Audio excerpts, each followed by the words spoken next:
SCP-049 is a fascinating bundle of contradictions. Arguably, he's the Hannibal Lecter of the anomalous world. He's educated, refined, and cultured, a scientific man with scientific goals, capable of communicating eloquently in both English and medieval French. As anomalies go, he's one of the more cooperative ones contained by the SCP Foundation, willing to understand reason and even showing a small degree of respect for his fellow researchers. And yet, despite all this intelligence and refinement, underneath his dark organic cloak, a heart of deep red violence steadily beats. He's capable of ending life with a mere touch, causing all biological functions in the body to simply cease through means that are still unknown to science, thanks to a series of inconclusive autopsies on SCP-049's unaltered victims. Not only is killing easy in a physical sense for SCP-049 with a few notable exceptions, it's also been just as easy on his conscience.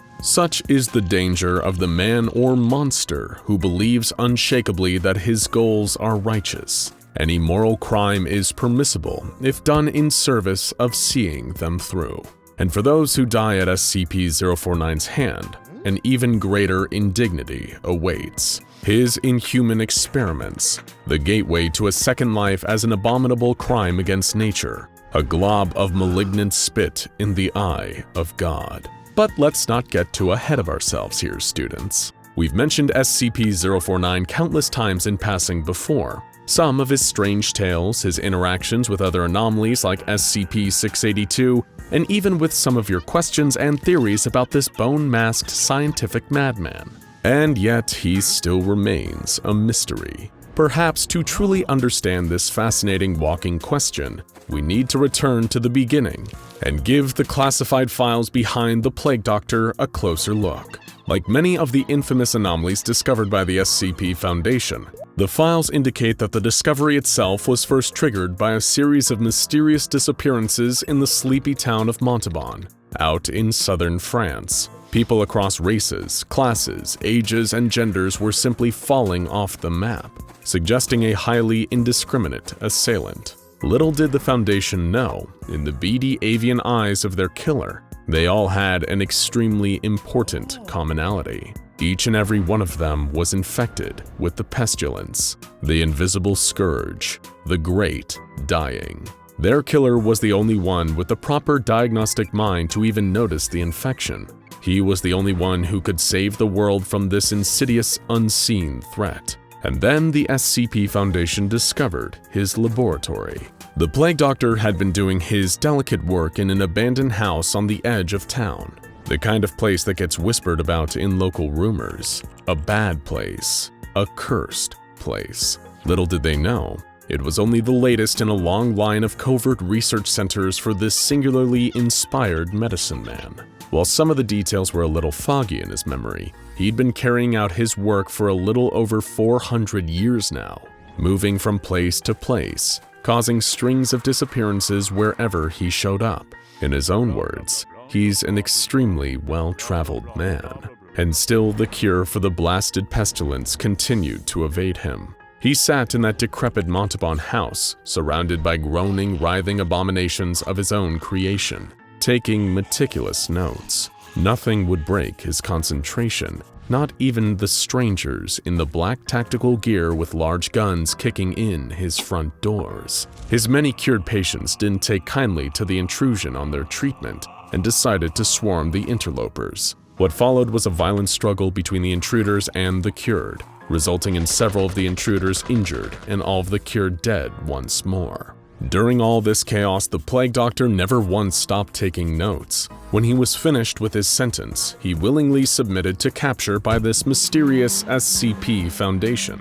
After all, when he told them about the true nature of his mission, they would of course see reason and allow him to continue his research. Sure, he may have committed a few crimes against nature on the way, but he was working in service of loftier ideals. You can only imagine his profound relief when he was first interviewed by SCP Foundation researcher Dr. Raymond Ham in Site 85. He was in the presence of fellow scholars, people of science, He worried at first that he'd been captured by some group of common street scoundrels, when in fact, the hands of Providence had delivered him into the perfect place to continue his research. The warm light of fate was now smiling on him after so long languishing in the dark. All he needed to do was allow the scientists around him to conduct tests on his own body, while he conducted tests on others. At first, the SCP Foundation believed he was an anomalous human being wearing a costume, but they soon discovered that he was something very different.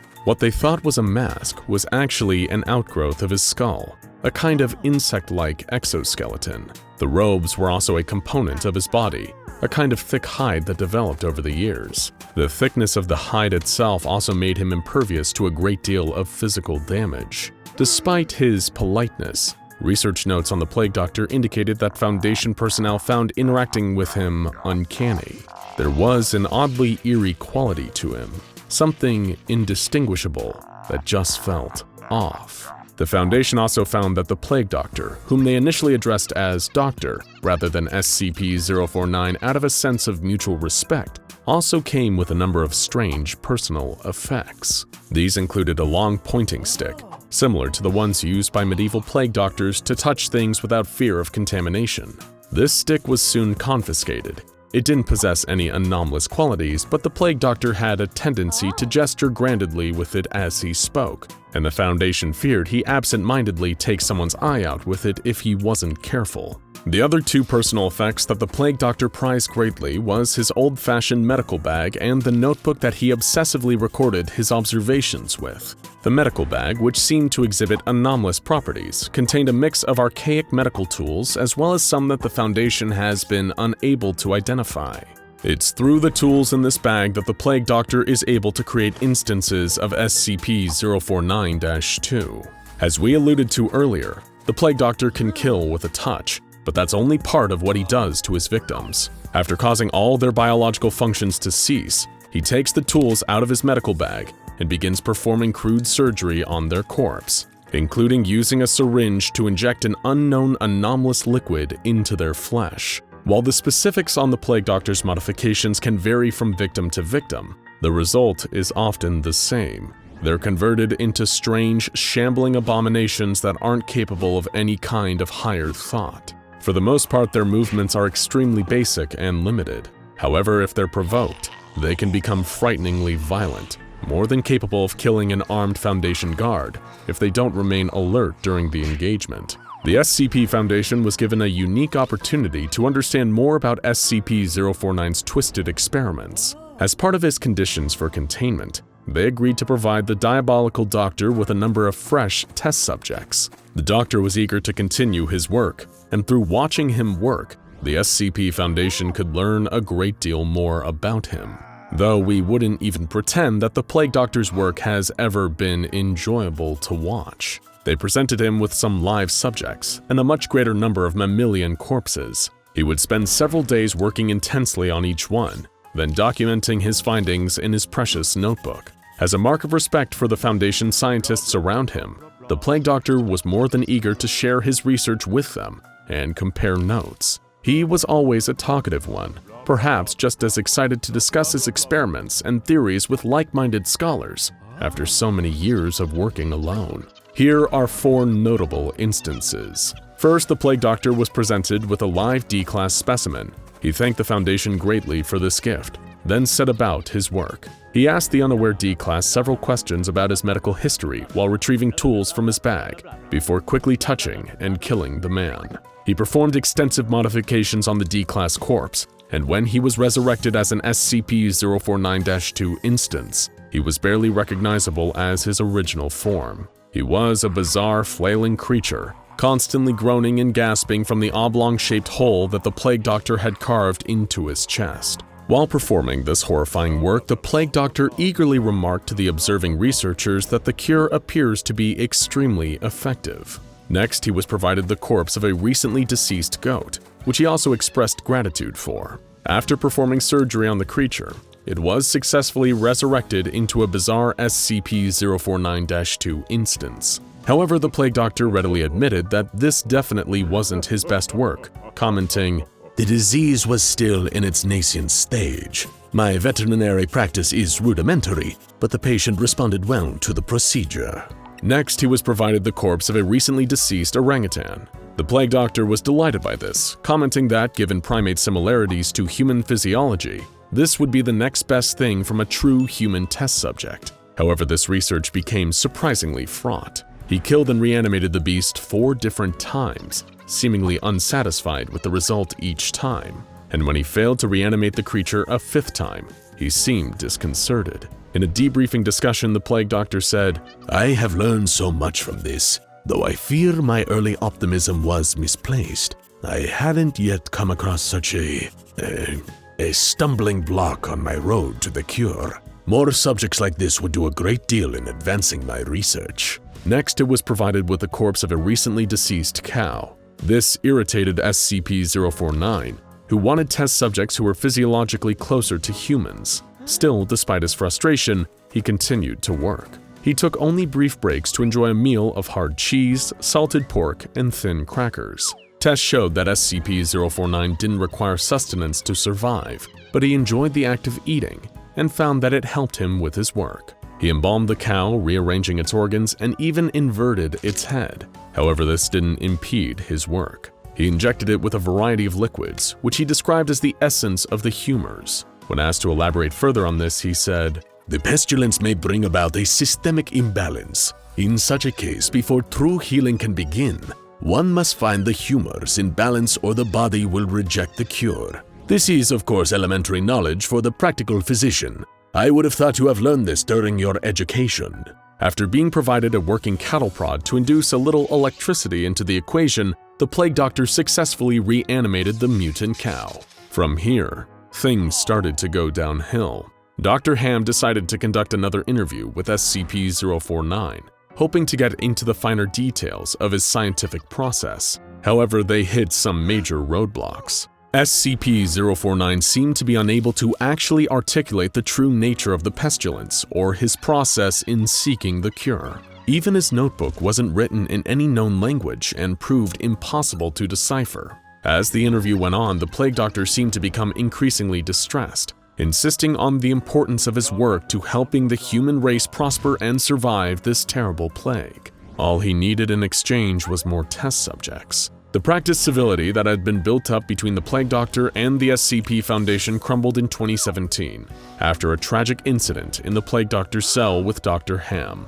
When he entered to perform a very standard interview with the plague doctor, the doctor appeared to become anxious and asked Dr. Ham if he was feeling well today. Dr. Ham thought nothing of it and tried to continue the interview, but by that point, it was already too late. The plague doctor had come to believe that Dr. Ham was infected with the pestilence. And, of course, there was only one cure. The plague doctor gave Dr. Ham his touch of death. The man died instantly, and the plague doctor immediately went about turning his corpse into another SCP-049-2 instance. Because Ham was killed so quickly, he didn't have time to activate his emergency security signal, meaning what was left of him wasn't discovered until 3 hours later. Guards and researchers were horrified to see one of their own turned into a mindless, deformed monster by an anomaly they all thought they could trust. Following this tragic incident, Dr. Theron Sherman chastised the plague doctor for this appalling breach of trust and the cold-blooded murder of Dr. Raymond Ham.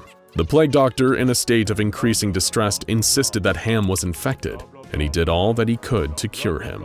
And while the plague doctor insisted a certain level of scientific distance from his subject, it seemed that deep down, he regretted the loss of a friend and fellow researcher in his endless quest against the pestilence. After this incident, the plague doctor truly became SCP-049. He lost all of his privileges and now remains under lock and key in Site-19. Whenever he's transported, he's kept in shackles and supervised by a number of armed guards. After discovering that the scent of lavender has a pacifying effect on him, it's regularly used as a tranquilizer against him during engagements. This is how a cordial ally can become just another prisoner in the eyes of the SCP Foundation. In a summary interview after the Dr. Ham incident, Dr. Elijah Itkin asked if 049 had any regrets about the incident, noting that he seemed oddly mournful. 049 paused before replying, "Mourn. Perhaps I had not thought that. It is lamentable that a fellow doctor became infected. But the work continues. Regrettable as it was, Dr. Ham's death provided important insight. Living human subjects are the only way to proceed forward, I am decided. My cure is of little use on dead flesh, and I have gleaned all I can from your generous supply of corpses. My desires turn towards tending to those still living who suffer from the disease. Dr. Itkin replied that 049 would be disappointed on that front.